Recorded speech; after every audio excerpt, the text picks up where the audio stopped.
This is Sammy. He might look like a harmless old grandpa, but don't be fooled. Sammy has killed 19 people. And you're probably wondering what prison he's in or how many life sentences he got. Maybe you're thinking that he's on death row waiting for the needle. Or maybe you would assume that an old school mafia hitman like this is dead himself. Well, you're dead wrong. Because not only is Sammy still alive, he's thriving. In fact, he's got a whole podcast and a YouTube channel. He makes banks telling stories of the good old days back when he was catching bodies for the mob. Rumor has it he even drives around with a license plate that proudly proclaims how many bodies he caught over his hitman career. This video is the wild story of Sammy the Bull, the mafia hitman with 19 bodies who snitched on John Gotti and made millions bragging about it. Content warning. This video is about a sensitive topic involving loss of life. We've removed any graphic content to comply with YouTube's guidelines. We aim to provide informative, factual journalism on a tragic event in the public interest that does not dismiss its seriousness. All clips are used under the doctrine of fair use for news reporting and analysis. Some points made in this video are opinions and theories. I am not responsible for third-party information. Before we go any further, I just want to let you guys know that there's an uncut version of this video with about 20 minutes of exclusive or removed material over on my Patreon. So if you want to see that and my best videos completely uncut with everything I can't show you on YouTube, then head on over to patreon.com/traplawross. And I've just revamped my whole page over there, so you can kind of see that it's way better formatted right now. I've kind of got this new collections feature, so I can group together all my best documentaries on like different topics. So it's way easier for you to actually find all the most interesting uncut documentaries that I've done in the past there. I've got whole collections on Chicago gang wars, other gang wars in different American cities, international gang wars, videos about famous criminals. I've got rapper stories, interviews, all kinds of stuff on there. Okay, I think it's way better now. And I'm also going to be changing my membership tiers soon. So next month, I'm going to be making the cheapest tier $5 to fund a big documentary series that will be dropping early as Patreon exclusives, as well as other exclusive member benefits that I'm going to be putting on the new Patreon. But don't worry, anyone that's already a member or signs up this month, you can be a member and stay a member for $2 a month forever. Now, I recently actually spoke with Patreon and they told me that my $2 tier is like one of the cheapest on the platform. So if you're a day one supporter, I will honor that forever. But me and Patreon, we're super locked in now and they're pushing me hard to make this a big part of my content strategy. So for this month, $2 a month, or next month, $5 a month, please join my community. It's going to be lit. Back to the video.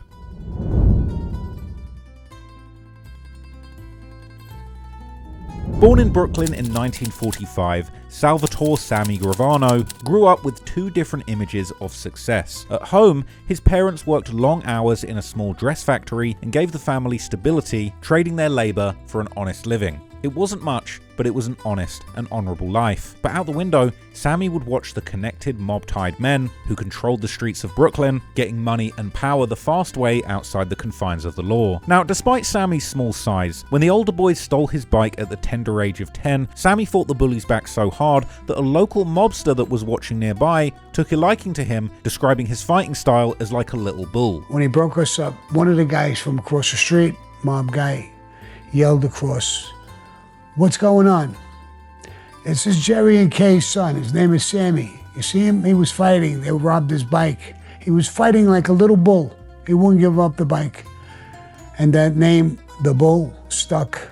That reputation stuck, and it followed him as he got older, eventually joining a group called the Rampers, a Brooklyn street gang, which helped Sammy graduate from street fights into car thefts, burglaries, and full-blown robberies. But his life as a gangster in the streets was put on pause in 1964 when the 19-year-old was drafted into the army during the Vietnam War. But despite this conflict being incredibly bloody, he seemingly didn't catch any bodies, rising to the rank of corporal and returning home without ever seeing combat. However, when back in Brooklyn, he would get involved in a whole different war when an old friend from his childhood gang introduced him to a man named Tommy Shorty Spiro, an established mobster from the Colombo crime family. The Colombos ran deep in Brooklyn, making a lot of money from gambling, loan sharking, and extortion, a group that became infamous across the city for internal feuds and public spectacles. The boss at the time was Joseph Colombo, and he was attempting to publicly rebrand himself as an Italian-American civil rights leader rather than a leading mobster. Sammy the Bull now had his foot in the door with the real mafia, and the first real test of his character was straight up murder.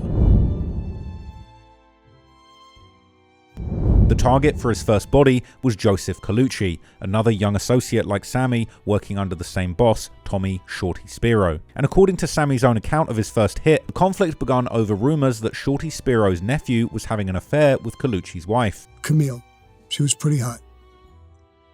And she was having an affair with Shorty's nephew, my friend Tommy Spiro. However, Colucci allegedly knew that if he killed the nephew directly, everyone would immediately know that it was him that did it. So instead, Colucci allegedly planned to confuse the motive by killing the boss Shorty Spiro first, then Sammy the Bull, and finally the nephew to make it seem like a street war rather than a lover's tiff turned revenge murder. He went to another guy in the crew named Frankie, and he told Frankie, I need your help. Frankie said, fine. Doing what? He says, I want to kill Shorty, and I want to kill Sammy. So if I kill the two of them now, I'll start some confusion. 6 months later, I'll kill Tommy.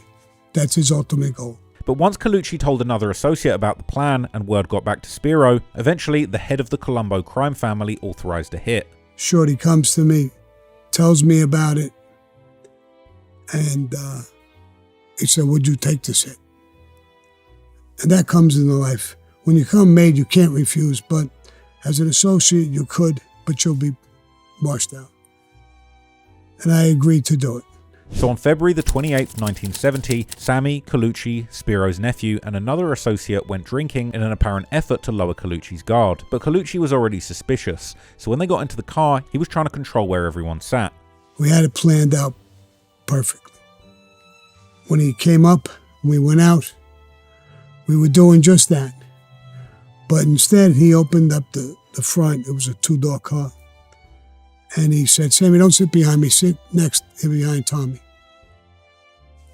And I did that. And Frankie sat behind him. As they drove through Brooklyn with the radio blaring loudly, Sammy would later recall that it was a Beatles song that was actually playing, as he did in his real life exactly what you've seen in films like The Godfather, reaching across the back seat with a .38 revolver and firing directly into Colucci's head. We were driving down the street. There was a Beatles song. I believe it was Let It Be. Tommy had it blasting loud, like as if to cover a noise or something. I went in my waistband and pulled out a .38. I put the gun to the back of his head and I pulled the trigger. Nothing seemed to happen. When the first shot didn't drop him, Sammy fired again, and the men drove away with Colucci's body still in the car. It shocked me. Why didn't anything happen? Was something wrong with the gun? I was confused. The smell of the gunpowder, I still till today could smell it. I pulled the trigger again. He started to slide over towards the driver. According to Sammy, Spiro's nephew was too panicked to move the body, so Sammy pulled Colucci out and left him in the street. I told Tommy, open the door and push him out. He was completely shooken up, nervous. Sammy, he's dead. I took him out of the car and put him in front of the house on the grass. And I got back into the car. My hand on the seat slid. There was a puddle of blood. And that night, Sammy truly believed that he had saved his own life and the lives of his crew. However, not long later, Shorty Spiro's nephew married Colucci's widow, fueling rumors that his alleged threats had been made to get Colucci killed. By then, tension around Spiro's circle had made Sammy's position with the Colombos less secure, which helped push him towards the Gambino crime family in the early 1970s. Unlike the louder Colombos, the Gambino crime family was known for their discipline and vast wealth made through a number of illegal businesses operating throughout the city. And after the Mafia reopened its membership books for the first time since 1957, Sammy was officially a made man in the Gambino crime family, acting as a soldier underneath Paul Castellano, the boss of the family. From 1976 onward, Sammy as a made man had status and access to much bigger business opportunities. Most importantly, he had protection. By next year, Sammy owned the bus stop, an after-hours Brooklyn club that got tied to his next murder after Aldo Candido arrived with members of the King's Highway Boys, a biker-style Brooklyn street gang. While they weren't mafia, they were violent enough to challenge Sammy inside of his own club. Aldo, I think his name was. And he said, "You're the guy who runs this place?" I said, "Yeah, I'm the guy who owns it." He said, "No more now. We own it. I own it." I'm not stupid. I looked around, 4 or 5 of them. He was pretty big himself. When Sammy stepped in, the argument moved outside. I wanted to hurt him as much as I could hurt him before the other guys jumped in. I thought to myself, I'm going to throw a left hook. I'm going to catch him right in the jaw. I'm going to break his jaw, put him down, and I'll just jump on top of him. I'll bite his face off. I threw the shot as he was talking. He went down. His friends came charging. Where Aldo and his men beat him and left him with a broken ankle. I threw another 2 punches. He did go backwards and fall on the ground, and I jumped on top of him. And they started going to work on me. My foot twisted and hit the asphalt crooked. My ankle broke in 3 different places. Humiliated and injured, Sammy received permission from the Mafia leadership to kill Aldo Candido. By his side was Louie Milito, one of Sammy's closest friends and criminal partners. Years later, Sammy would help arrange Louie Milito's murder too, but at this point, Sammy and Louie were together on the same side, driving through Brooklyn looking for Aldo Candido. Spinning the block, looking for their ops, a decades-old tradition that still goes on in Brooklyn today. In Sammy's official 1990s federal plea agreement, what happened next was documented as the execution of an innocent bystander.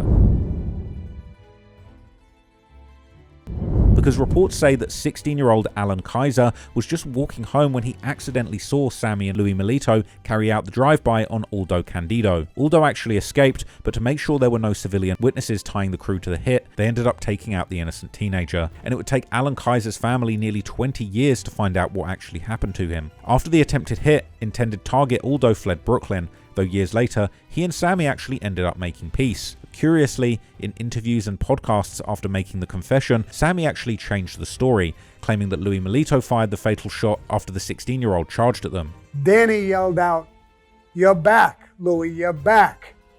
The other guy ran at Louie. They almost looked at each other face to face, and Louie shot him in the chest, and he went down. Louie then put the gun to his face or his head and pulled the trigger again. I couldn't see it 100%. Hey, whatever helps him sleep at night. But still, the violence around Sammy didn't stay in the streets for long, because his next murder reached directly into his own family. This time, the target was Nicholas Nicky Scibetta, the younger brother of Sammy's wife, Deborah. Cold-heartedness. Perhaps nothing tops what Gravano says he did back in 1978, when Nick Scibetta vanished. Nick Scibetta. Mm-hmm. Now, that was my wife's brother. Over time, Nicky's drug use, reckless spending, and debts caught up to him, especially after he began borrowing money from mob loan sharks under Sammy's name. Meanwhile, there were rumors going around about his sexuality that only grew louder after he had a brawl at a gay nightclub that was owned by the family. By late 1977, Nicky had also beaten up the son of a Gambino associate. Afterwards, he crossed an even bigger line by calling the police to file a report on the incident, violating the omerta, a mafia code of silence. But the final straw truly came when he insulted the daughter of a Gambino boss. While Sammy tried to satisfy the bosses and spare Nicky's life by giving him a brutal beating, eventually word came down from the head of the family, Paul Castellano, that Nick's time was up. That was an order from Paul Castellano. I was stuck with it. I participated in it. And it's another one of those things that basically happened. That's another one that killed me. And that's when Sammy chose the mafia over his family. He would reach out to Nicky, telling him that he had a lucrative business opportunity, promising him fast and easy cash, organizing a meeting. The hit would go down under a cloak of secrecy, and the target would be disappeared. But chillingly, weeks later, a family dog would apparently dig up Nicky's severed hand, bringing it back to the victim's father's house like a buried bone. He killed them and chopped them up in pieces and then buried them. And then how the family find out? The dog happened to come walking in where he found the hand of the body in his mouth, and they took the hand from there, and that's how the family knew that that boy was chopped up and was dead. They had no idea where he was. Sammy would later even attend the funeral, where apparently the casket quite literally had no body, just that severed hand that had been recovered by the dog. That's another one that killed me. I mean, to see my wife or my mother-in-law, my father-in-law or people, it just tore me up. Did you tell them? Did they know?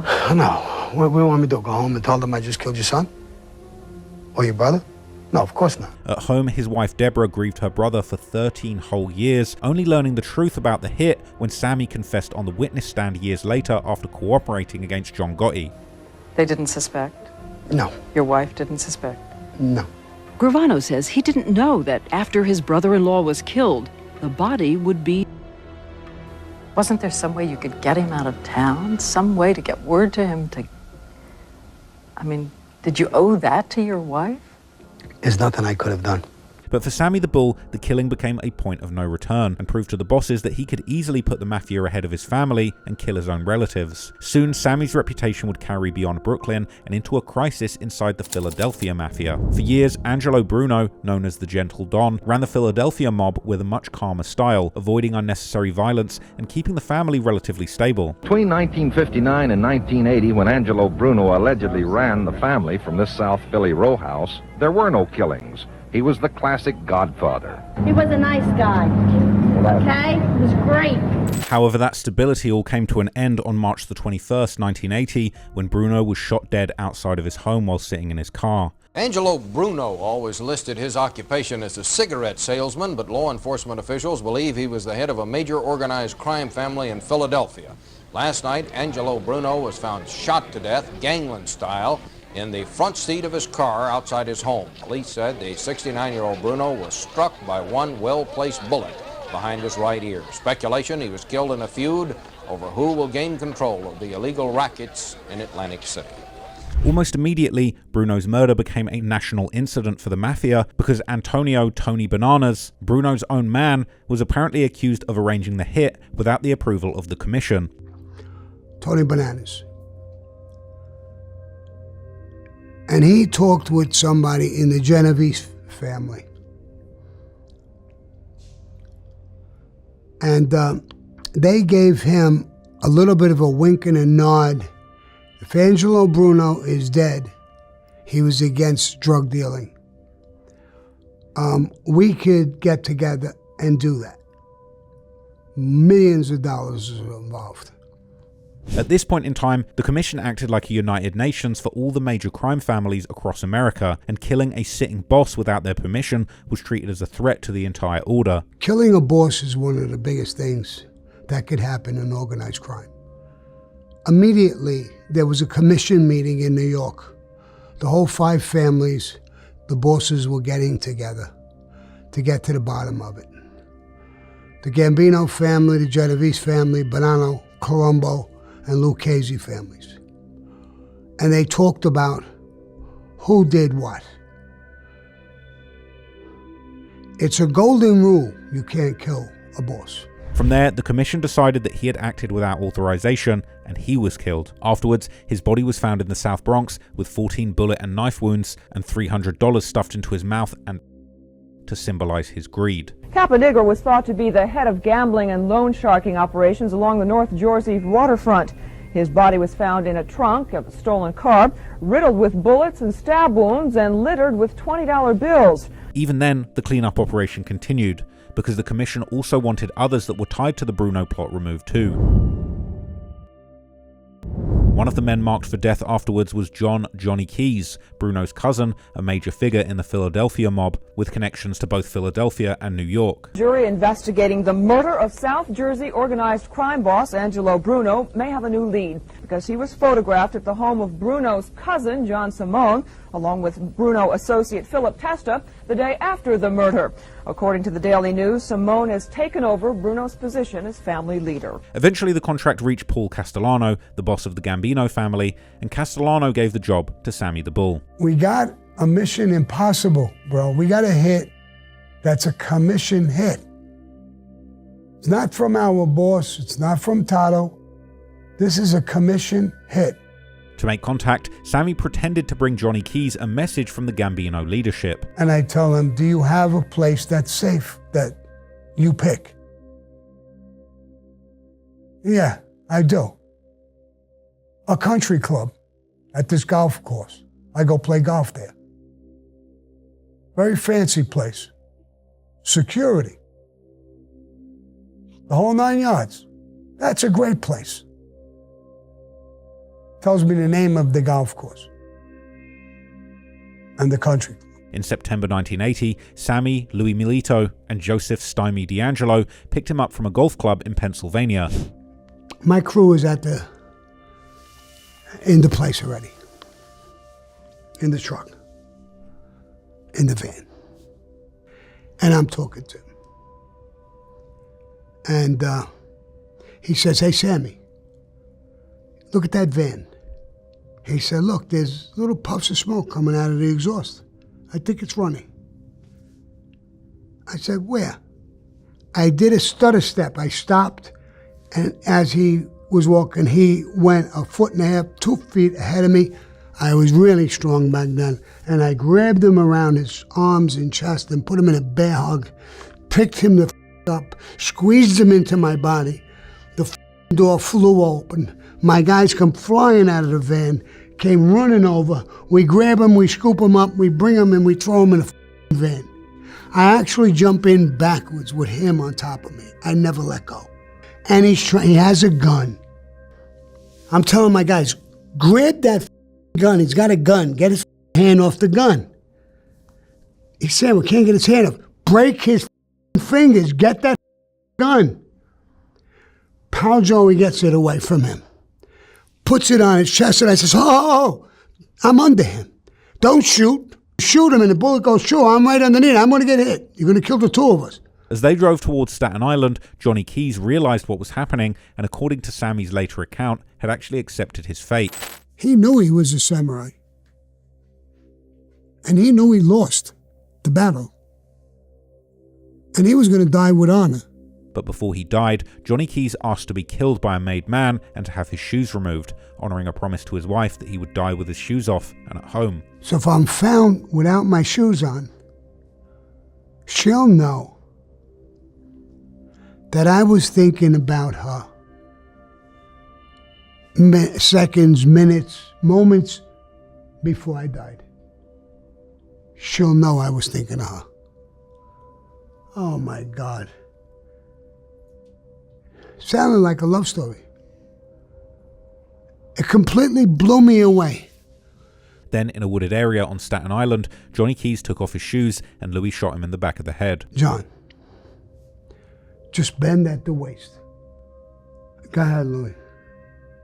Louie shoots him, he hits the ground immediately. Boom. 357 Magnum. People who know guns, it's an extremely powerful gun. He shoots him 2-3 more times. I think two or three more times. It wasn't even necessary. The first shot in the head, he died instantly.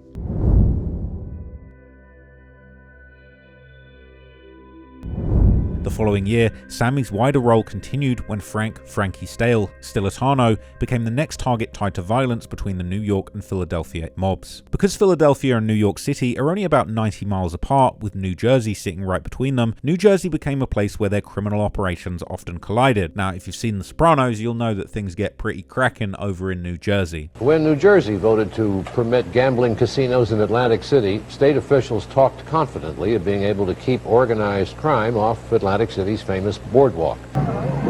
Atlantic City, June 1977. New Jersey Governor Brendan Byrne signed a law paving the way for casinos. Byrne told the mob to stay away. "Keep your filthy hands out of Atlantic City. Keep the hell out of our state."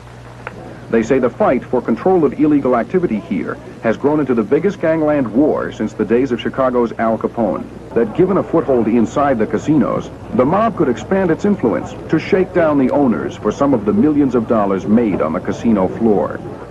The high stakes have prompted a struggle between organized crime families in Philadelphia and New York. But anyway, in 1979, Frankie Stale allegedly tried to take over Nicky Russo's lucrative rackets by orchestrating an ambush on the Gambino family captain in Trenton, New Jersey. During the ambush, Russo's 42-year-old son, Michael Russo, was killed, while Nicky Russo survived after being shot in the arm. Nicky Russo, the reputed mafia man who was gunned down on a Trenton street early yesterday, has been moved out of intensive care and into a private hospital room with a police guard at the door. At the same time Nicky Russo was shot, his 42-year-old son Michael was also hit by gunfire and he was killed. Afterwards, Frankie Stale went on the run, and it took the Gambino crime family 23 months to get it back in blood. In early 1981, a Philadelphia underboss told federal agents that Philly figures met with Sammy the Bull and other Gambino associates before agreeing to kill Frankie Stale as a favor to New York. I helped Nicky Scarfo become the boss of the family, the Philadelphia mob. Nicky said, Sammy, are you kidding or what? Me and you got blood on our hands together. I won the war because of you. I'll take care of this. You're my man. Then around Valentine's Day 1981, Frankie Stale disappeared. It must have been a couple of days, maybe a week. Don't remember exactly. I got another call from Nicky Scarfo. He wanted to meet me. We sat down, we ate, and he told me, it's done. We killed him. And we put him in the trunk of a car, and we put him in a mall. In a couple of days, the cops will find his body. Nearly 2 weeks later, police found his body in the trunk of a car at the Philadelphia International Airport, shot behind the left ear and left knee. Although Sammy didn't pull the trigger, this became one of the 19 murders that he later admitted to playing a role in. At that stage, Sammy had proven that he could be trusted with violence that reached far beyond Brooklyn and into mafia politics between families and cities. And soon, those same skills would put him at the center of a power struggle that would eventually help John Gotti completely take control of the Gambino family.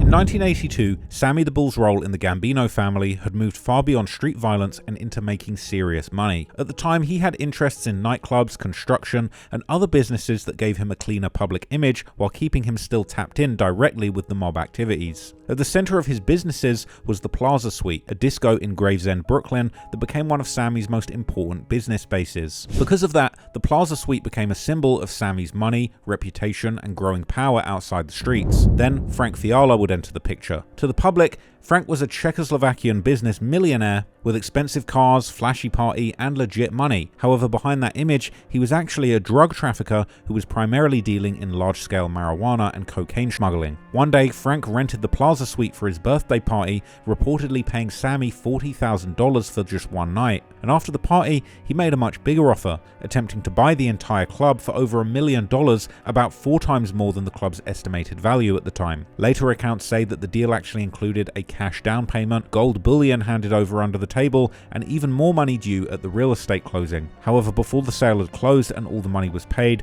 Frank began acting like Sammy was already gone. He would bring in his workers, he started changing the club, and according to Sammy's later account, he began tearing down the walls around the private basement office while Sammy was still using it. So I went there with my brother-in-law. And he was there, and as soon as I walked in, there was guys breaking holes in walls. I never seen anything like it. So he says, come with me to my office. And he's going to my office. He's taking me to his office. It's actually my office. When Sammy confronted him, Frank allegedly sat behind Sammy's desk, pulled out a loaded Uzi submachine gun and aimed it right at him. This guy goes behind my desk, opens up the drawer, and he takes out an Israeli, a Jewish machine gun. And he turns around, he points it at us. My whole chest tightened up. I think any second I'm going to get blown away. He still got the machine gun in his hand. And he's still talking, but he's calming down.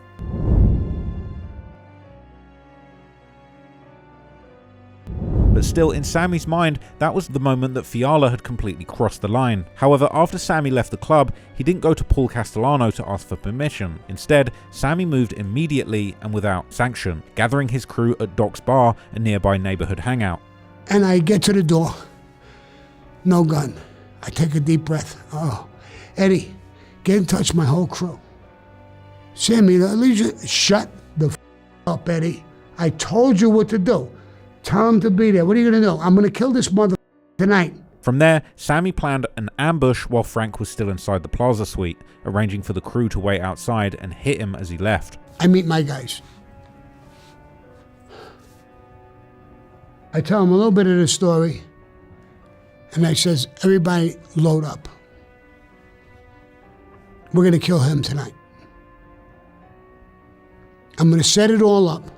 The group included Louie Milito, Sammy's closest street partner at the time, his top enforcer, and several men from Sammy's circle who were placed around the exterior of the club. Everybody was in place.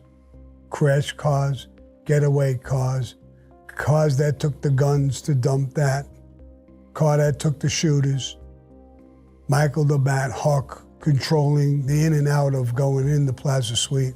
Later that night, Frank, alongside his entourage of friends and bodyguards, would be walking towards the front entrance of the club around 2 a.m. He came around the corner with a small entourage of guys and people and women. He was in front of the pack. At this point, Frankie stepped out and called his name out to distract him. I said, hey, buddy, what's up? He took a step or two towards me with a grin on his face when the two shooters came out. And it was at that moment when Louie Milito would open fire, dropping Frank to the pavement as both partygoers and his own bodyguards fled the scene. They killed him in a matter of seconds. He got a multitude of shots in him, blew both of his eyes out, blew the top of his head off, hit him in the chest.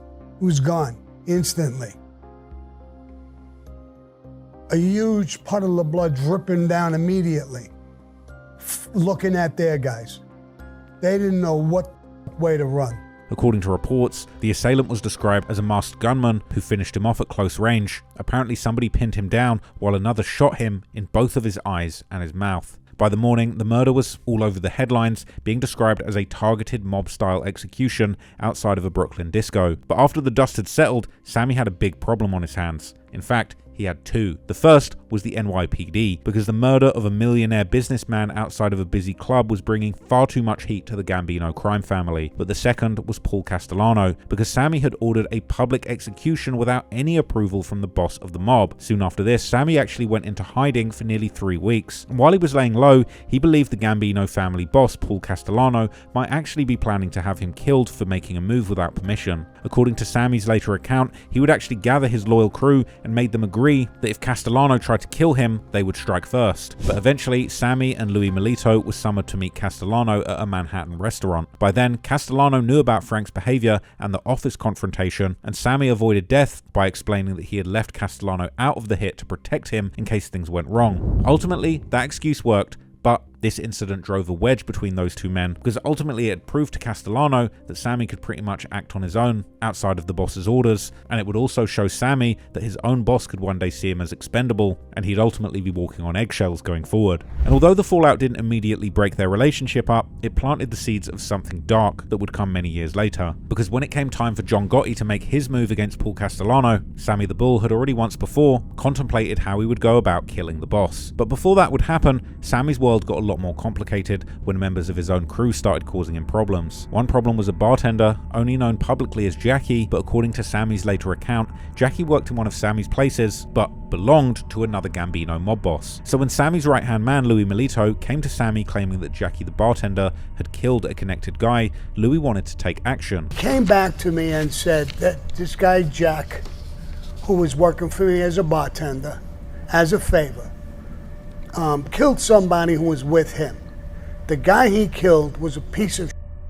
But at that point, Sammy's relationship with Louie Milito was already badly strained. This is because after Frank Fiala's unsanctioned murder in 1982, Louie began distancing himself from Sammy to show Gambino leaders his loyalty went far beyond their friendship. So when Sammy refused, Louie made a move that would ruin their friendship for good, going around Sammy and approaching Gambino boss Paul Castellano directly to get his hit greenlit. I had refused Louie to do the hit or be involved in the hit because, first of all, I was mad at him. Secondly, he didn't belong to me, he belonged to Mickey Boy. And I told him that. The answer is no. Louie Milito went back after that conversation to Tommy Bilotti and Paul Castellano. He went to them and asked for permission to kill Jack.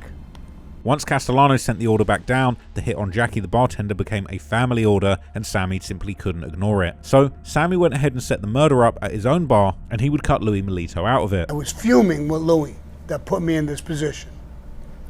He had a guy, Rocky or somebody with him, And he was supposed to come to Tally's and help me kill him. When he went to get his friend with the car, me, Stymie, Michael DeBatt, we killed him. According to Sammy, the hit happened at his establishment where he acted as the decoy while the shooters waited outside by the door. When Sammy asked Jackie to get him a drink, Jackie turned around and the shooters opened fire. And once he was dead, the body was wrapped up and placed in the trunk of a stolen car which had been prepared for disposal. When Louie arrived at the scene, Sammy handed over a screwdriver that was used to turn the ignition on the stolen car and ordered his former friend to dispose of the body. Here's a screwdriver. Kids around me robbed the car. We didn't have keys. You put it in the ignition and turn it and started the car. Here's a screwdriver. Go dump the body yourself. Get the f*** out of here. To date, Jackie the bartender's body has never been found. That same year, another 1983 killing would show just how a personal dispute could drag Sammy's crew into serious murders. Although John Santiago wasn't tied to the bigger power struggles inside the Gambino family, at the time, Joseph "Stymie" D'Angelo believed that John Santiago was having an affair with his brother's wife. He said, Sammy, this mother is my brother's wife. He showed no respect for me, my brother, nobody. I want to take this mother out.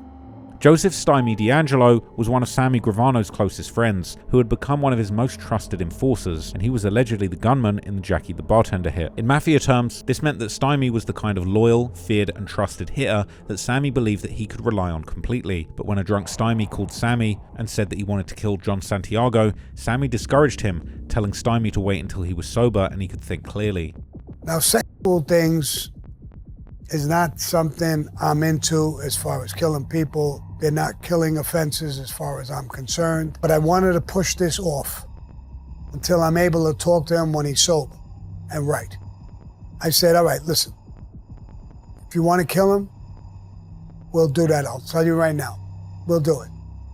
But down the road, not now. But despite Sammy's advice, Stymie, still drunk, would track Santiago down, getting in his car and killing him without any permission, official sanctioning, or proper planning. By the time Stymie called Sammy a second time, his role became cleanup on a very sloppy hit. He would arrive at the scene and tell Stymie to get rid of the gun and clothes, while he made sure the car was cleared of blood, fingerprints, and the body. But to make matters worse, this was another unsanctioned hit that needed to be hidden from the Gambino boss, Paul Castellano. Stymie, what did I tell you? I told you down the f***ing road. I didn't tell you to do it now. He's thumbing his nose. I don't give a f*** what he's thumbing. We just did an off-the-record hit. I don't have permission for this hit from Tato or Paul. We did an off-the-record hit.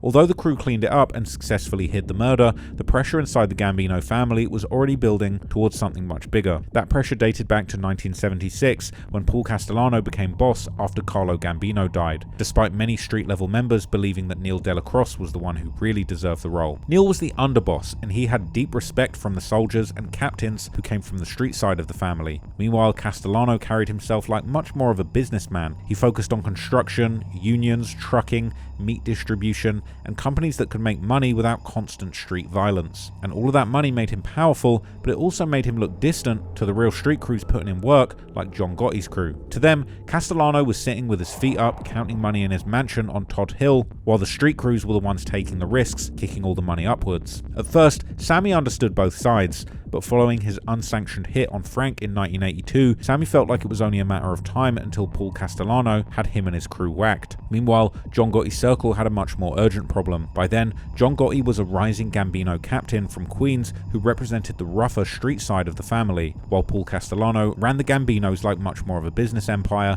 and he had very little patience for the men who were bringing heat onto the family. Because of that, Castellano enforced a strict deal or die rule where mob members who sold drugs would be very quickly killed. Essentially, Castellano feared that mandatory sentences of 20 to 30 years for drug charges could turn even the most hardened mafia members into straight-up snitches. So when FBI wiretaps wiretaps targeting John Gotti's brother, Gene Gotti, led to an August 1983 arrest over a multi-million-dollar heroin ring, Paul Castellano immediately demanded the transcripts and tapes to see if his rules had been broken. And if he heard proof that Gotti's people had been dealing drugs, the men around Gotti could be killed. For a while, the underboss Neil kept Paul Castellano from pursuing those tapes, but then on December 2nd, 1985, Neil died, removing the one person who was holding the split together. Soon after, Castellano made the situation worse by skipping Neil's wake. Publicly, the explanation was that he had legal problems and wanted to avoid attention, but to Gotti's side, it looked like disrespect towards a man that they were supposed to love and follow. Then, after Castellano elevated Thomas "Tommy" Bilotti, his loyal driver, bodyguard and close aide, to the position of Gambino underboss, to the street side of the Gambino family, Bilotti's rise looked like proof that Castellano was really just rewarding his own circle and ignoring the men who carried the family's weight on the streets. So at this point, the reasons to move against Castellano had piled up, and taking him out was looking like a green light waiting to happen. With John Gotti's circle fearing death over these drug tapes, street crews building resentment for Castellano, and Sammy already being at odds with the boss, John Gotti, Sammy the Bull, and other Gambino members would move towards the decision that would change the Gambino family forever. Before the hit, Gotti and Sammy would test the reactions of select members of other families. But they didn't alert the Genovese family, perhaps the most powerful, secretive, and sophisticated of the 5 families, because they were Paul Castellano's closest allies. The location for the hit would be chosen as Sparks' Steakhouse in Midtown Manhattan. We'll put together a hit team. We'll take them right outside Sparks' Steakhouse. We know what time he's meeting. We know everything. John Gotti said there'll be a ton of people. It's right before Christmas. December 16th. And on December 16th, 1985, Paul Castellano was scheduled to attend a dinner meeting there, and Tommy Bilotti drove him to the restaurant. The shooters would be placed near the entrance, and backup men would wait nearby, while John Gotti and Sammy the Bull would sit in a car close enough to watch the whole hit and communicate with the hitmen. The light just turned green. The first car out is them. They're going to pull right in front of Sparks, get out, and that's exactly what they're going to do. There's no other parking spots on the streets. The shooters are ready. The backup teams are ready. The backup shooters are ready. I'm ready. My heart is pounding. Then, just before 5:30 p.m, Castellano's car pulled up outside Sparks. Castellano was inside the passenger seat and Bilotti was behind the wheel, and as Castellano got out, the shooters quickly moved in and opened fire. Castellano was hit near the front of the restaurant, and Bilotti was shot near the car after coming out from the driver's side. And after the shooters left the scene, Sammy and John Gotti drove past the site of the murder, with Sammy later claiming that he saw them both on the ground to confirm that they were dead. I told John, pull up. Pull right past them and go real slow. The windows were tinted. I put the window down about an inch and a half. Put myself at top and looked down. Tommy Bilotti was blown away, laying in the middle of the street. Paul was on the sidewalk, laying half in the street, half on the sidewalk. He was down. I couldn't see him. The car blocked. What do you think? Tommy's dead. I'm sure he's dead too. Within just seconds, the boss of the Gambino family and the man he had just elevated to be his number 2 were both lying dead on the ground. He died on an empty stomach. And because it happened that way, the theory is the biggest mafia rub-out of the decade took place with considerable help from inside the dead mobster's family. 6 shell casings were on the pavement of East 46th Street, right next to the body of Paul Castellano Sr., the top mafiosi in the United States. Consequently, their murders cleared the way for John Gotti to take complete control of the Gambino family, with Sammy the Bull rising up along with him. For Sammy, this is where everything that had started years earlier in Brooklyn had come full circle. However, the way that they took power also created a lot of danger that would come back to haunt them, because once again, Castellano had been killed without formal approval from the Commission, breaking one of the national mafia conglomerate's biggest rules. What's known as the Commission, the heads of all the families that meet, which Mr. Castellano is said to have been the head of. Like the Godfather. The Godfather, that's who we're talking about here. Yeah. There are wiretaps on several of the heads of the other families where they speak in the foulest terms about Paul Castellano. And these tapes will be played next year at the Commission trial, the so-called Commission trial. But for the moment, John Gotti's side had won the war, and Sammy the Bull was now the closest to the top that he had ever been.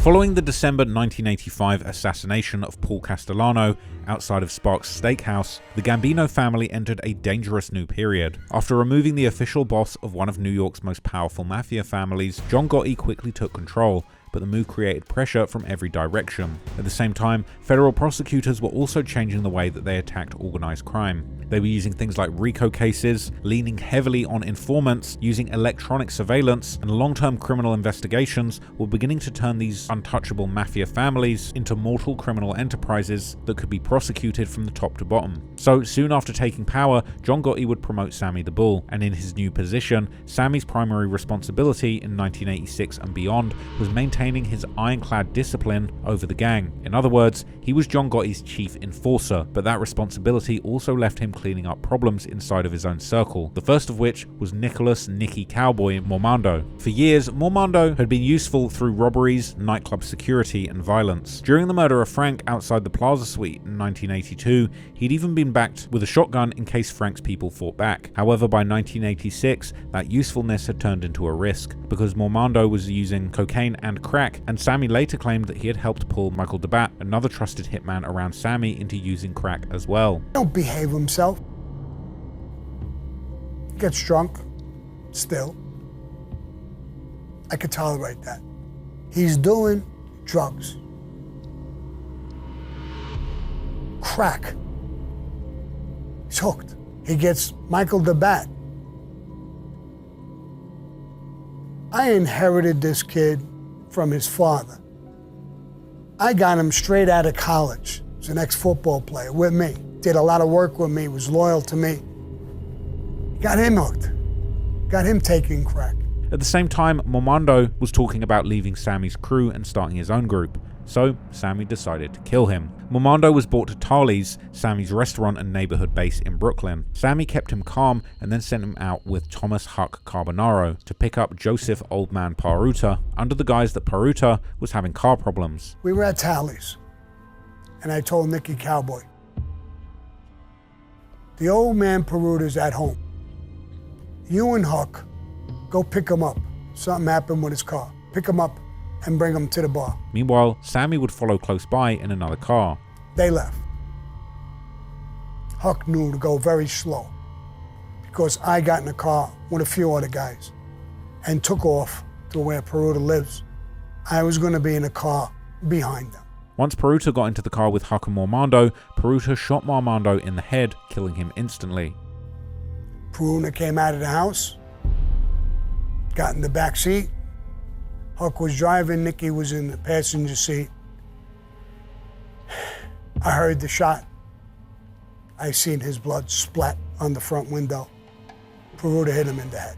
Afterwards, Mormando's body was dumped at a closed gas station, and soon after, Michael DeBatt would become the next target. He had also helped during the 1982 murder by controlling the front of the Plaza Suite while the shooters moved outside. However, by 1987, according to Sammy, DeBatt's addiction had gotten much worse. Michael really fell deep into it, and I had to kill him. And I know that he's a crackhead, and I know that he gets arrested. They dangle a little bit of crack in front of his face, and he's ratting, and when we're in the cell, what do I tell you? Man, I didn't think it would happen. He had to kill him, and I love the kid. I did. I thought the world of him. He had to go. He was using coke and crack, becoming paranoid, and reportedly sitting inside with the blinds down and a rifle ready nearby because he believed that men were coming to kill him. I mean, they were, and he was also killing people, so I don't know if that's paranoid, but the crack probably didn't help. But at the same time, he would start committing robberies to feed his habit too. So to Sammy, DeBatt was now a liability, and the setup would come after a mafia family wedding in November 1987. After the wedding, DeBatt went to Tarly's, believing that people from the wedding would be coming there for drinks. But instead, when he arrived, the men that were there with him were ultimately there to kill him. Inside the restaurant, DeBatt was behind the bar when Huck Carbonaro shot him several times in the head and neck. Afterwards, the scene was staged as a robbery, his pockets were emptied, his jewelry was taken, and the cash register was also cleared out. Later, an employee found DeBatt's body near the jukebox. But years later, in 1992, while on the stand at John Gotti's racketeering trial, Sammy would tell the jury that taking part in the murder of DeBatt just tore his insides out. However, whatever guilt that Sammy later claimed to feel didn't stop the violence from continuing, and from here, he would be even more ruthless until the bitter end. By the late 1980s, John Gotti had become a public symbol of mafia power. Federal prosecutors had tried to convict Gotti in multiple high-profile cases, but the charges didn't stick, with all of this earning him the nickname the Teflon Don. Teflon obviously being the non-stick coating that we used on frying pans, but ironically, it wouldn't take long for John Gotti to go out of the frying pan and into the fire, and Sammy the Bull's a big reason for that. So as federal pressure would grow around the Gambino family, John Gotti and Sammy the Bull kept on answering problems the same way, by taking out anybody who looked weak, disloyal, or dangerous. And in their desperation to finally put John Gotti behind bars, prosecutors actually used those tactics to get a man killed. Wilfred Willie Boy Johnson was a close, lifelong friend and enforcer for John Gotti within the Gambino crime family. Unbeknownst to John Gotti, Johnson had also been a top echelon FBI informant since 1966. So in 1985, federal prosecutors threatened to expose Johnson as an FBI informant unless he agreed to testify against Gotti, but Johnson actually refused, and during Gotti's 1986 RICO case, prosecutors followed through and exposed him in court as an informant. She told the judge in open court that Willie Boy Johnson was a confidential informant, and she intended to use him on this trial.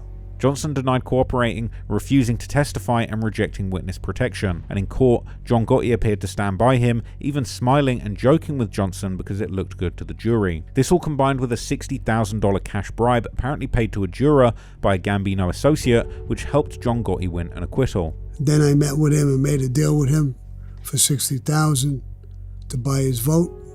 $20,000 right away, immediately, $20,000 in the middle of the trial, $20,000 at the end of the trial, and then I would get him a job in the Teamsters room and Teamster foreman, anywhere between $65,000 and $75,000 a year. A year later, as Johnson walked out of his home in Flatlands, Brooklyn and headed towards his car, gunmen would pull up and open fire outside of his house, and later accounts would say that he was hit 19 times. While the streets quickly and easily understood that Johnson was killed after being exposed as an informant, Sammy would later make that motive public at Gotti's 92 trial when he admitted that he arranged the murder as a middleman between Gotti and the hitmen. With the federal RICO behind John Gotti, the habit of removing liabilities was reaching back into Sammy's circle. In March 1988, that violence became personal for Sammy when Louie Milito was marked for death too. Louie had been with Sammy for years as a friend, partner, and killer. He had also been with him during the murder of 16-year-old Alan Kaiser during 1977, and he had allegedly helped execute drug kingpin Frank Fiala in 1982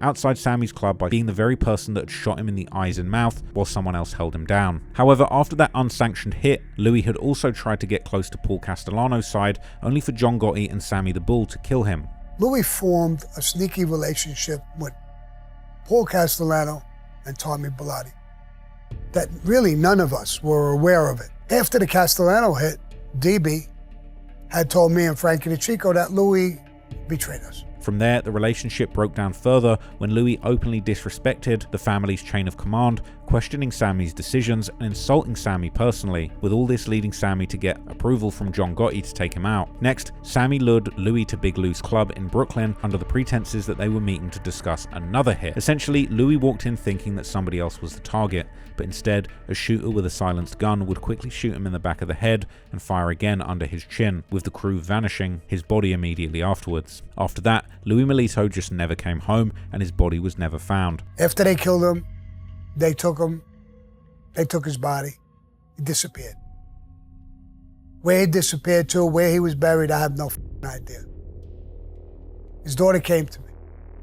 My father hasn't come home. Uncle Sammy. He's probably tied up with something. He'll be back. Relax. In 1989, the Gambino family had a new problem inside its own ranks. This time it was Tommy Sparrow Spinelli, a Gambino soldier connected to James Jimmy Brown Fiala's crew. At the time, Jimmy Brown was a powerful Gambino captain with deep control over New York's private garbage hauling industry. Through that business, Jimmy Brown and other mob figures controlled routes, fixed prices, shook down companies, and skimmed millions from commercial carting. And then Tommy Sparrow was subpoenaed before a federal grand jury, but instead of pleading the fifth, he actually answered questions under oath. This terrified Jimmy Brown because prosecutors could bring Tommy Sparrow back and ask him even more. Because of that, Jimmy Brown went to John Gotti for permission to have him killed. I didn't ask for permission. Jimmy Brown and Louie Fats came to John and asked for permission to kill Tommy Sparrow, Spinelli Sparrow. It's their cousin. He was a main guy. John, he was going to go to a grand jury meeting and tell the truth. According to later records, Gotti approved the murder and Sammy the Bull later helped carry it out. John called me over and said, Sammy, listen to this. And I listened to it.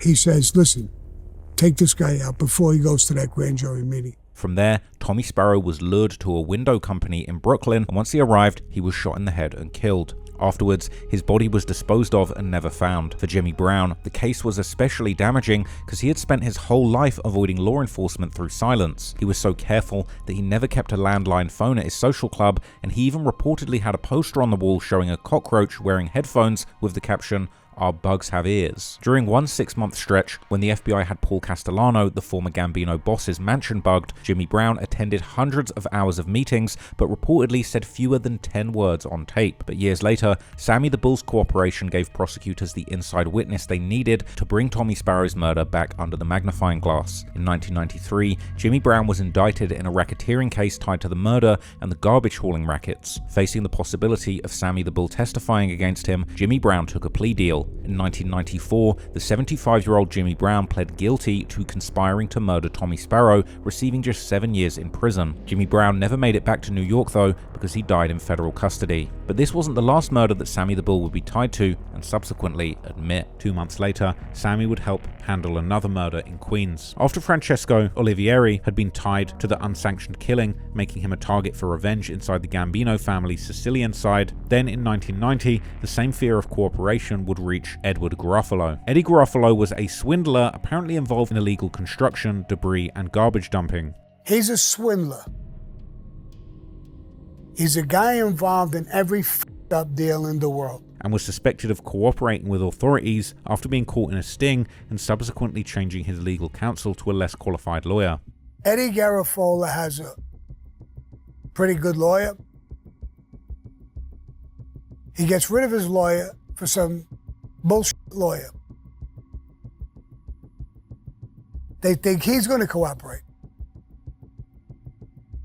So he's got 2 or 3 major things hanging over his head. I don't think he was going to cooperate, but it was strange when you were in a pretty heavy case and you got enough money to have this powerful lawyer, and then you go down to this shit-ass lawyer who handles traffic violations. He was also Sammy's brother-in-law's cousin. Edward was then lured under the false pretense of a demolition job where a hit team would end up demolishing him. He's going to call up Eddie Garofalo and tell him to come by his house. He lives 3 blocks away.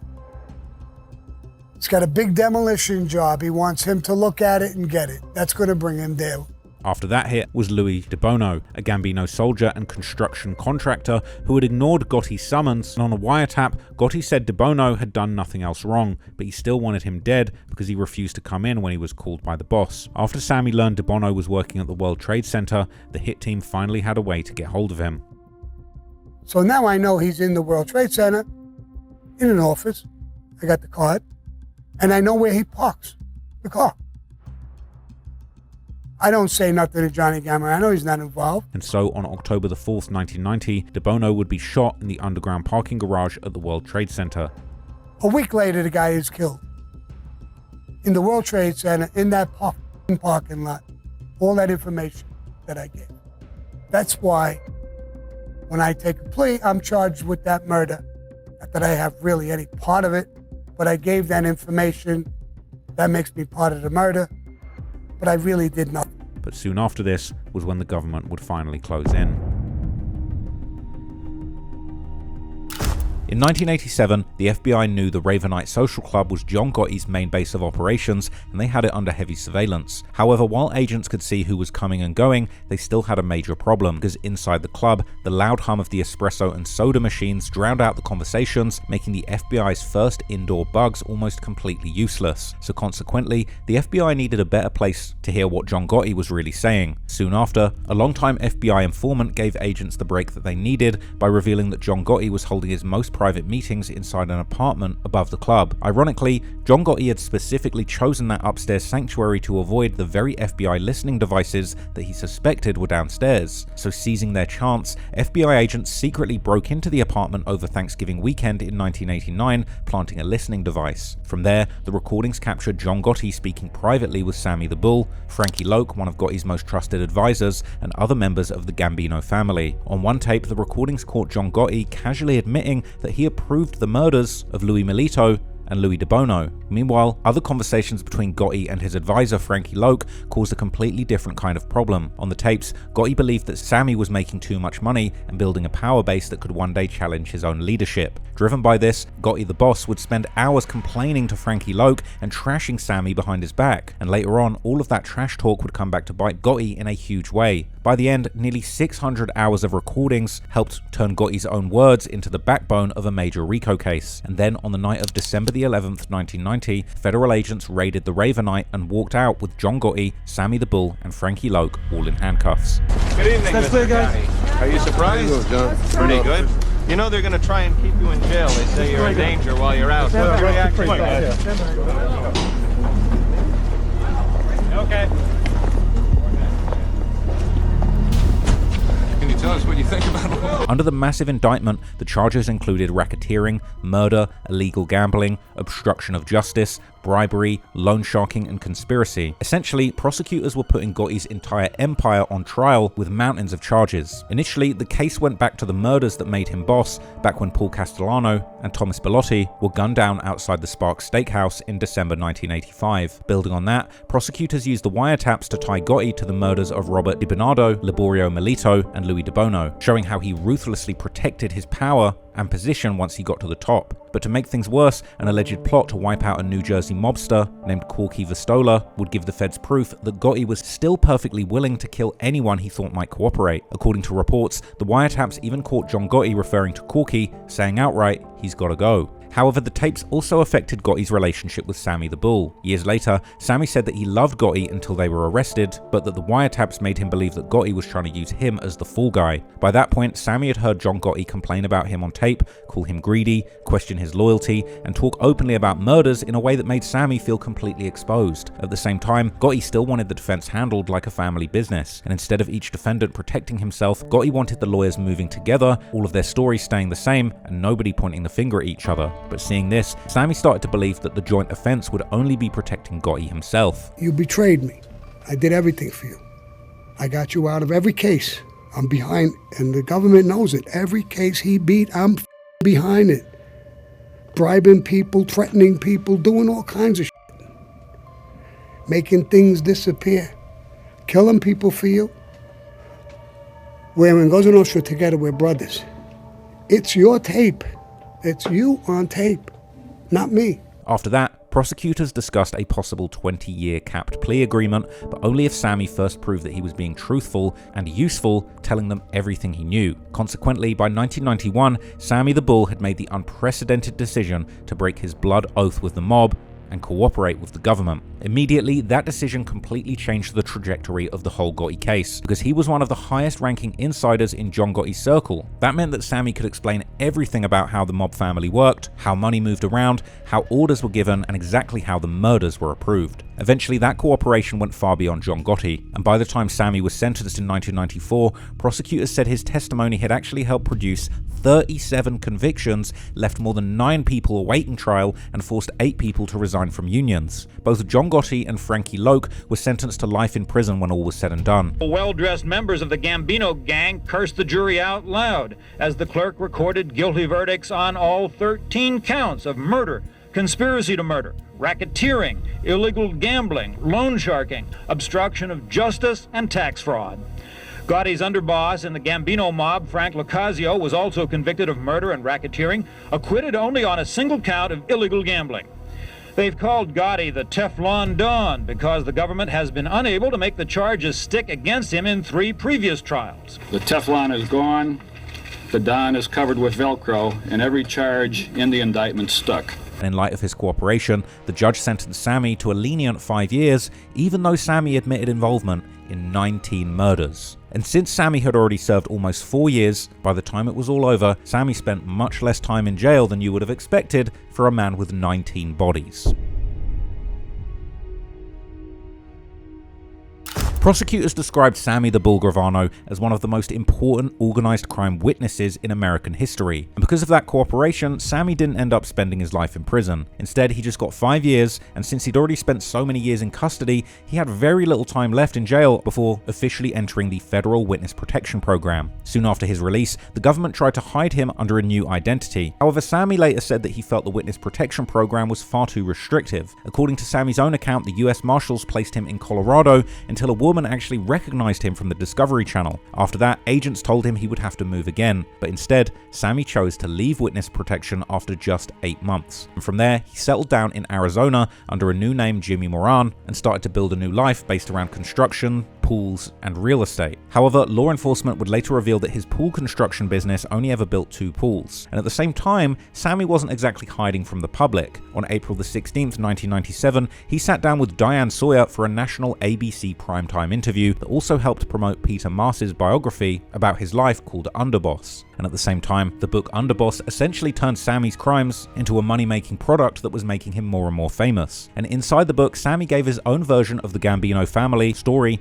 his own rise under the leadership of John Gotti, explaining all the murders that he admitted to and the betrayal that he said pushed him towards working for the government. Soon after it dropped, the book became a bestseller. However, families of Sammy's victims tried hard to stop him making any money from the story, and Arizona authorities successfully argued that the money from the Underboss book existed only because Sammy was famous for his crimes, so they tried to take the profits under state laws. And ultimately, the victims' families actually recovered about $420,000 from the book's profits. But still, these legal troubles might have made the money disappear, but Sammy certainly did not. In fact, by 1999, Sammy's Arizona life had become even more public. That year, Vanity Fair published a profile called The Reluctant Don about the collapse of John Gotti and his crime family and all the legal problems that came about when Sammy snitched on him. And Sammy would boldly tell Vanity Fair that if John Gotti's hit team comes to Arizona, they better not miss. And he would also warn that if the Gambinos sent men after him, he would kill them all first. According to later federal prosecutors, the Gambino family did actually send hitters after Sammy the Bull. Prosecutors said the order came from Peter Gotti,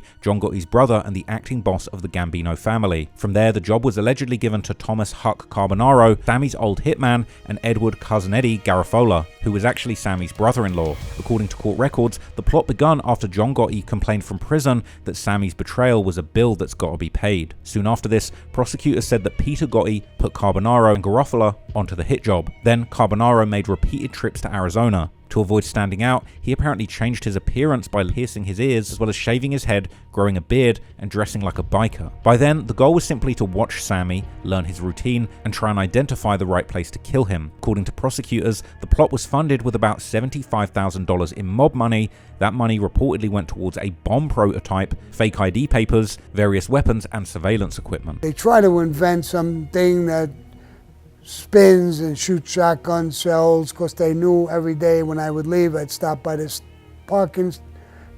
stop sign, and they had this machine half buried, and they would press a button. Didn't work. And the bomb was allegedly meant to blow up Sammy's car. However, the plan didn't happen right away. By then, they were already planning to return to Arizona in early 2000 to carry out the hit. But before they could return, Sammy was arrested by the FBI in February 2000 for apparently running an ecstasy ring. Prosecutors say former mafia hitman and mob turncoat Salvatore Gravano found a new line of work. But it too is illegal. Gravano was arrested Thursday in Phoenix on drug charges, and authorities say it was a family affair.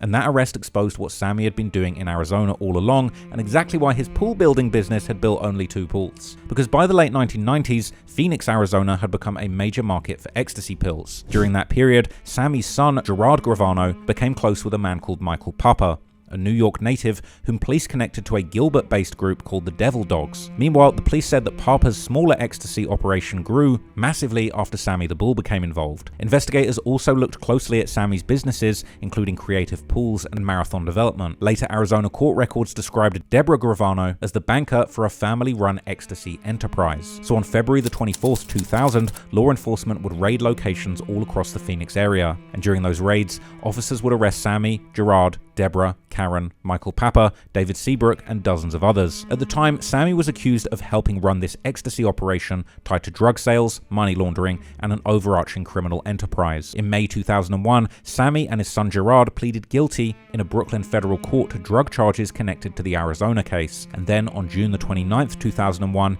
Sammy pleaded guilty in Phoenix to 10 felony counts. His son Gerard Gravano pleaded guilty to 2 drug-related counts, and Sammy's own wife, Deborah Gravano, pled guilty to illegally conducting an enterprise. And even his daughter, Karen Gravano, pled guilty to using electronic communications in drug-related transactions. In 2002, Sammy the Bull would be sentenced in New York to 20 years in federal prison. Just take that in for a second. He got more time for selling e-pills than he did for catching 19 bodies. Now, 1 month later, he would be sentenced in Arizona to 19 years, ironically. However, that Arizona sentence was ordered to run at the same time as the federal sentence. Likewise, his son Gerard received 9 years in prison. Meanwhile, his wife and daughter, Deborah and Karen, received only probation, but were ordered to pay more than $805,000 in reimbursement for court costs and investigative expenses from the drug case. During his drug sentence, Sammy the Bull served part of his time at the notorious ADX Florence, Colorado, the federal supermax prison known as the Alcatraz of the Rockies. In 2013, National Geographic's Locked Up Abroad turned the story into an episode called Raving Arizona. That episode would focus on a man called Sean Atwood, a British former stockbroker who moved to Arizona and became involved in the Phoenix ecstasy scene. At my raves, I started to notice these new kind of ecstasy dealers appearing in the scene. I'm thinking, who the hell are these guys? Where are they coming from? Where are they getting their ecstasy from? He was operating in the same illegal drug business and later described Sammy's operation as his main competition in the Arizona X market. We know you sell a lot of ecstasy. Why don't you start buying your pills through us? So I say to them, I'd rather stay at my own product. And he says, don't you know who we work for? We work for Sammy the Bull, and one call to him, and we can have you taken out to the desert. After prison, Sean Atwood became an author, public speaker, podcaster, and YouTuber, and from there, the Arizona case became part of a second wave of crime storytelling, with both Sammy the Bull and Sean Atwood eventually turning their criminal pasts into social media careers. And although Sammy attempted to ask a federal judge to reduce his 20-year drug sentence, in August 2015, the request was denied. According to the reports, the judge said that Sammy had shown no remorse, no signs of rehabilitation, and definitely remained a threat to public safety. So it wouldn't be until 2017 that Sammy was finally released from prison after serving about 17.5 years for X and very little time for killing 19 people. That's mental. And at this point, you could argue that Sammy had had 2 shots at life, both times becoming a diabolical killer, gangster, and pusher. And when you got a backstory that's that interesting, really at this point, there's only one thing left to do. Hop on YouTube and start a podcast.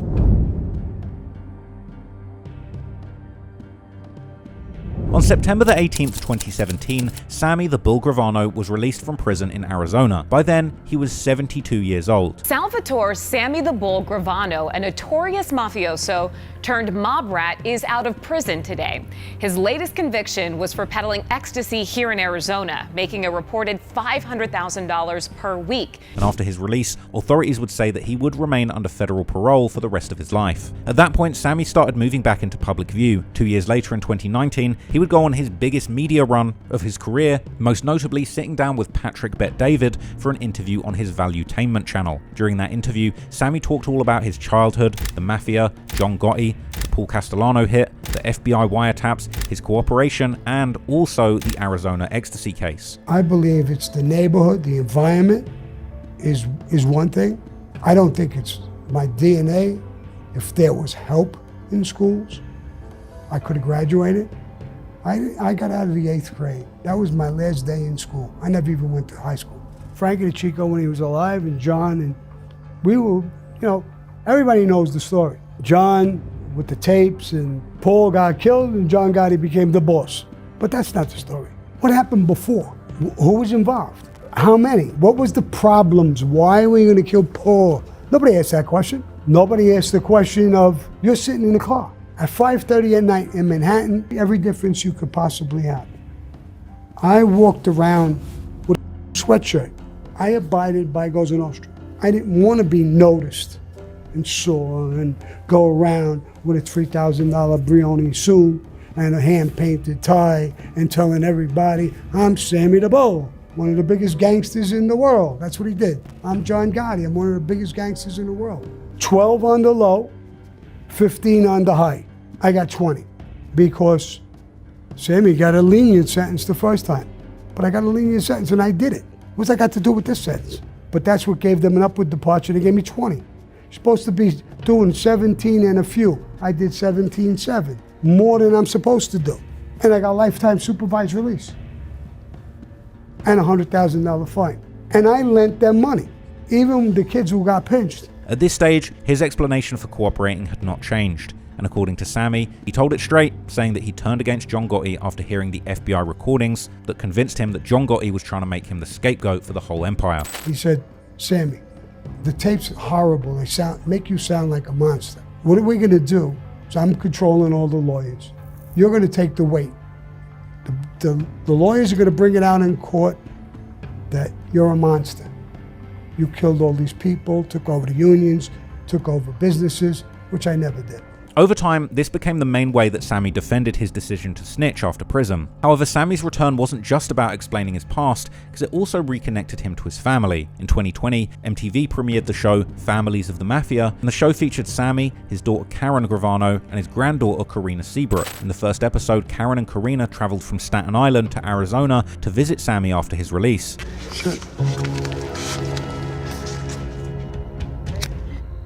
What does it feel like? What does it feel like to be out?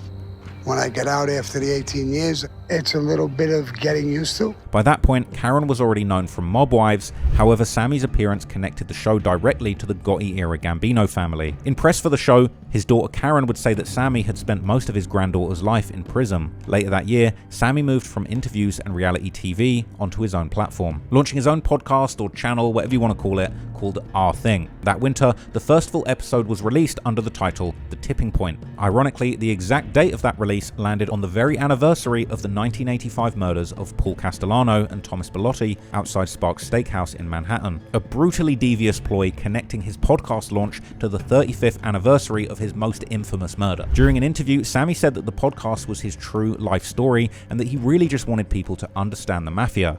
I felt that this is my legacy, to tell the truth and my life story. I wanted people to understand the mafia. I look at movies today. There's so much fiction. They're good. They're done well.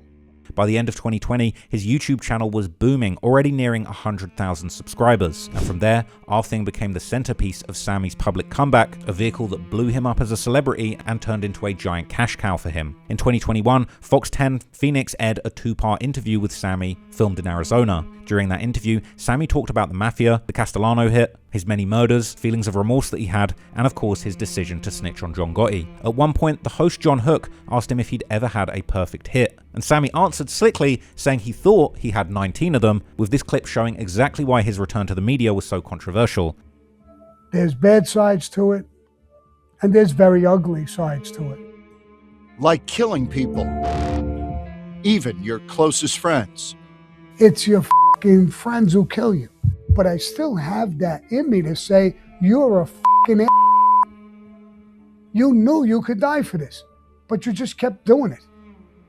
And look at the position you put me in by doing this. Did you ever have a perfect hit?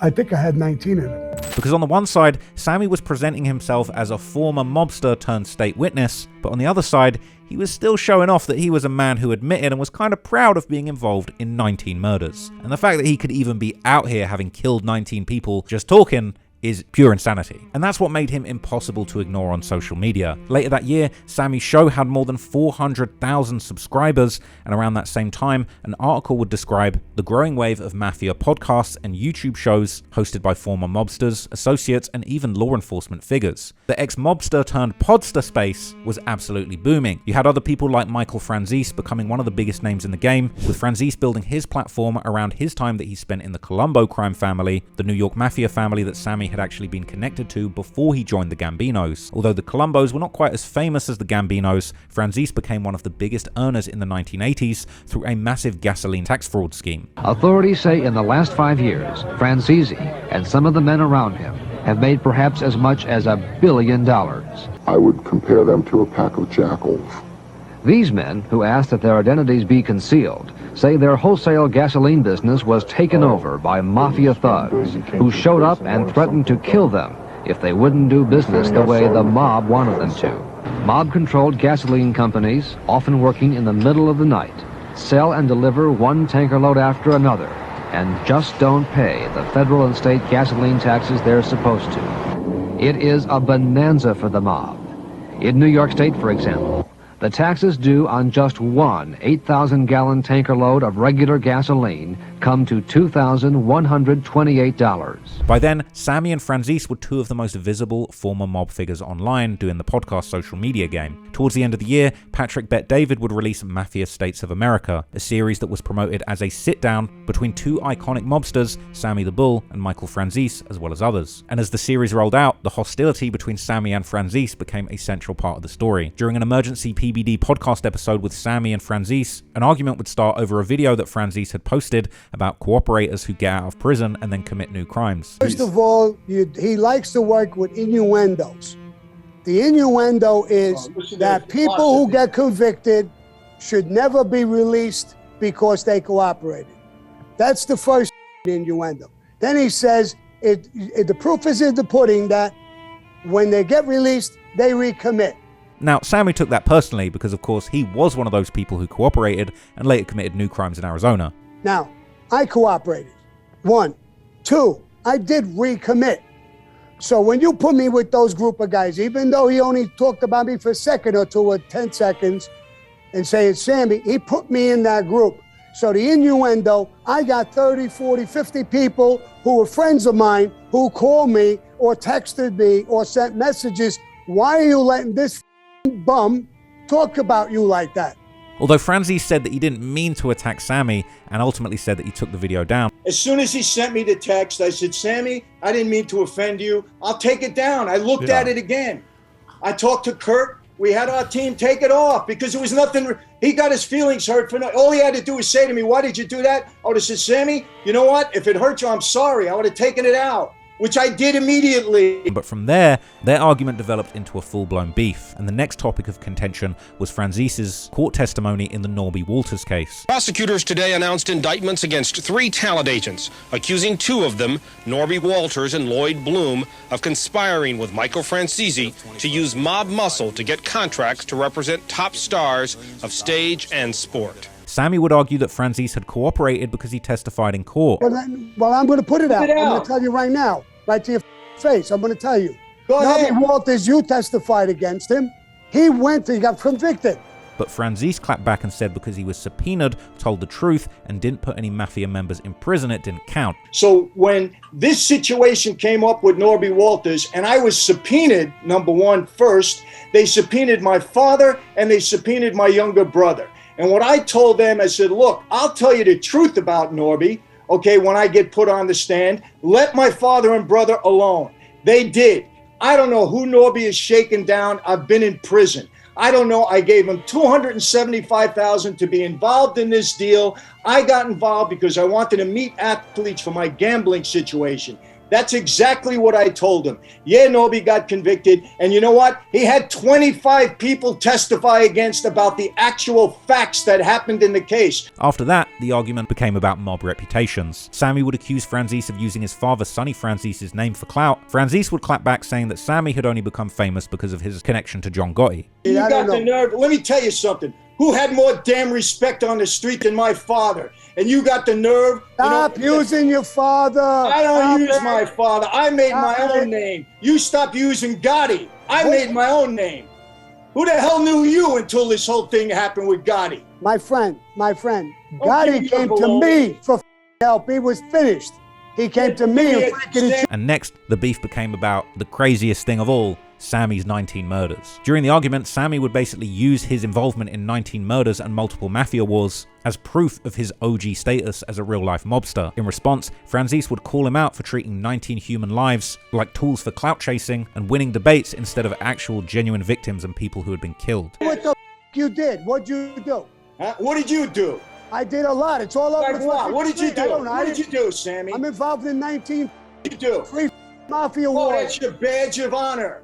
Your badge of honor. You killed 19. You put a gun in a back of 19 guys. That's your badge. No, I didn't shoot 19 guys. I'm involved in 19 murders. Good for you, Sammy. Yeah. I'm involved in 3 mafia wars. What did I do? I ran the construction business with unions. Now, once it was uploaded, that exchange became perhaps one of the most infamous recorded conversations in mafia history. And it would go crazy on social media, and just like that, we were in the era of mobsters having social media beefs. Meanwhile, another infamous mobster would enter the picture, Louie Milito, the former reputed boss of the Philadelphia Mafia, becoming the latest target of online beef with Sammy the Bull. Because Sammy was locked in with the Gambino family in New York, Milito was tied to the Philadelphia crime families and became very well known through the violent Philadelphia mob wars of the 1990s. After prison, Milito also moved into the podcast and media space where he would speak openly about informants, prison, and what he called a rat culture. And because Sammy had cooperated against John Gotti, Milito publicly called him out for being a rat. Well, you got 5 years. He killed 18 people. You do the math. What do you get? 3 months of murder. You get more for drunk driving. They all got the same. Francesi, Sammy the Bull, I don't even know, Sicali, whatever. They're all, that fat kid Ruggiero, whatever the his name, he said they changed their life. That's what they say. Yeah, they changed their life when the handcuffs went on them. Let me ask you a question. If Sammy the Bull and all them, whatever the names are, Francesi, all these rats never got locked up, where would they be right now? You tell me. Now, even though he is a rat, if I've learned one thing about these guys that rat is they really don't like being called rats. This clearly got under Sammy's skin, and in response, Sammy would dismiss Milito as a mob tuber chasing views. I don't know. I think that there's a lot of guys talking bad about each other on the YouTube and the internet, and they're really causing more damage to the mafia and to themselves than anything else. It's you turn on, everybody's talking about everybody, calling each other rats, doing this, doing that. It's a big field. They're not making money doing these things. They should shut their mouths, tell their story. But the guys who really don't have a story seem to always be doing that stuff. They're trying to get views and subscribers, which you would understand. By 2022, Sammy had returned to national television. That year, ABC aired Truth and Lies, The Last Gangster, 2-hour special about the Gambino family, featuring a brand new interview with Sammy the Bull. And it would of course discuss the lunacy of Sammy being a man that was just out here admitting that he was involved in 19 murders, particularly the killing of his closest friend and his brother-in-law. So after that, Sammy kept on building his media business through his official website, promoting Our Thing across YouTube, Spotify, and Apple Music, as well as promoting OurThing.tv, which also included another show called Fireside with the Underboss. So Sammy started getting the bag of content, and he was using his new profile to find more and more ways to cash in. On his website, he had memberships, merchandise, signed collectibles, drinkware, accessories, and even meet and greet options with Sammy himself. Now, I don't know about all that because there's at least 19 people that had a meet and greet with Sammy that didn't go too well. By 2024, the New York Post were reporting that Sammy had more than 600,000 subs on YouTube, but just as he crossed that milestone, online criticism would continue to grow around a new catchphrase that he was using on a lot of merchandise, shirts, branding, and even apparently his own license plate that read Bull 19. Now, this has been a long-running rumor, but I wasn't able to find any actual reliable public photo that confirmed that Bull 19 was Sammy's actual license plate. But at the same time, Sammy did wear a shirt with a license plate design that said Bull 19. And because of that, Bull 19 became a big part of Sammy's brand and the criticism around him using these 19 bodies that he had caught to get clout and money. But regardless, Sammy was a legend, he was rich, he was famous, and he wasn't in jail. He'd really broken the mafia's most sacred rule by cooperating against his guys, not just anyone, the legendary John Gotti no less. He was the reason Gotti was in prison, he was the one doing the murders for Gotti, and now he was making bank from that same mob assassin image that he then used to throw John Gotti under the bus. It is crazy, okay? Now, later that year, the New York Post would even report that Sammy had actually publicly praised Donald Trump as a gangster who couldn't be bribed. According to the report, Sammy had actually once claimed that he had tried so hard during his mafia years to corrupt and bribe Donald Trump, and apparently Donald Trump truly was uncorruptible, and he simply wouldn't bite when it came to the mafia's offers. You know, back before, you got busted, you actually tried to press up on Trump, but you could never get to him. Yeah. Because he had ex-FBI agents all around him? All the time. And I tried a couple times to press him and make arrangements where I could work with him and earn with him. I did that with other big contractors. I had the power of the unions. I could do all kinds of little things, but I couldn't get to him. He wouldn't bite.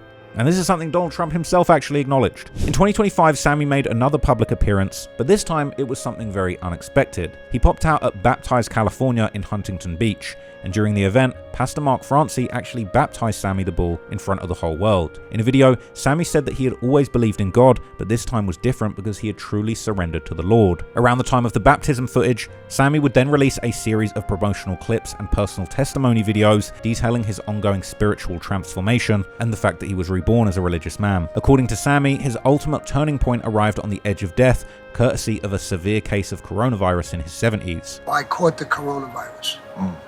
And I was at home and I was sick as a dog. I never went for the shots. I never did any of that. And 2 days after I got the coronavirus, I got pneumonia. When I finally did go to the hospital, they said, if you don't eat, you're going to die. That'll kill you for sure. When he caught the Rona, he was apparently on death's door, and at this point, the man who had played God with 19 other souls claimed that he had actually finally heard the voice of God, and it changed everything for him. And I guess that's what did it. And one day, I was laying down in bed by myself, and I heard a voice tell me, Sammy, don't be scared. Be you. There's so many people who are crying to me, talking to me. There's a couple of guys who were in my crew who were killed years ago, and I talked to their daughters or people like that, sons or stuff like that. And I try to help them, and I think this is going to help them even more than me sending a few dollars. You know, right now I'm not off money-wise, but I send what I could send, and I help where I could help. But now I'm going to refer them to this. When this comes out, that's what I'm going to tell them. I love it, Sammy. This has helped me and the rest of my life.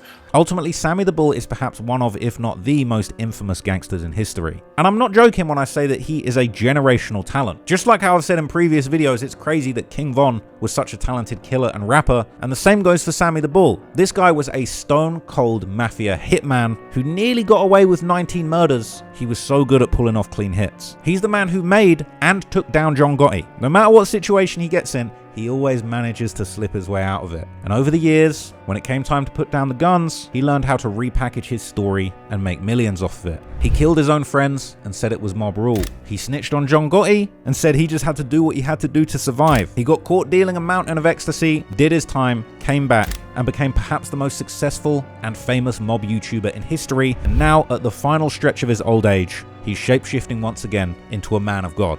Do you feel that you have to ultimately pay for the things that you did that go against the 10 Commandments? Do you feel that you might go to hell or go to purgatory? Or no? Do you think when you're baptized as a born-again Christian, Jesus has forgiven you for your sins? I mean, the gall of this man to catch 19 bodies and right at the end of his life, taking a last-minute punt with God to try and get into heaven. I mean, you've got to respect the hustle. Perhaps you could even argue that Sammy the Bull's latest move to become a religious man might just be the biggest and most important plea agreement, but this time is with the man upstairs. I hope you found that interesting. It's a different type of content from me, but I'm really just trying to experiment with this channel. I know some of the stories I've been doing lately, you know, people have been saying it's stale. It's been the same old stories over and over again, okay? So I hope that you supported this content. I hope you appreciated this video. This is a video that I've wanted to make for a couple of years now. I've only just got around to it now. So I hope you enjoyed that. And no disrespect to Sammy the Bull, legendary mobster. But anyway, that's the end of that video, and I'll see you guys in the next one. Thank you so much for watching. Peace out, guys.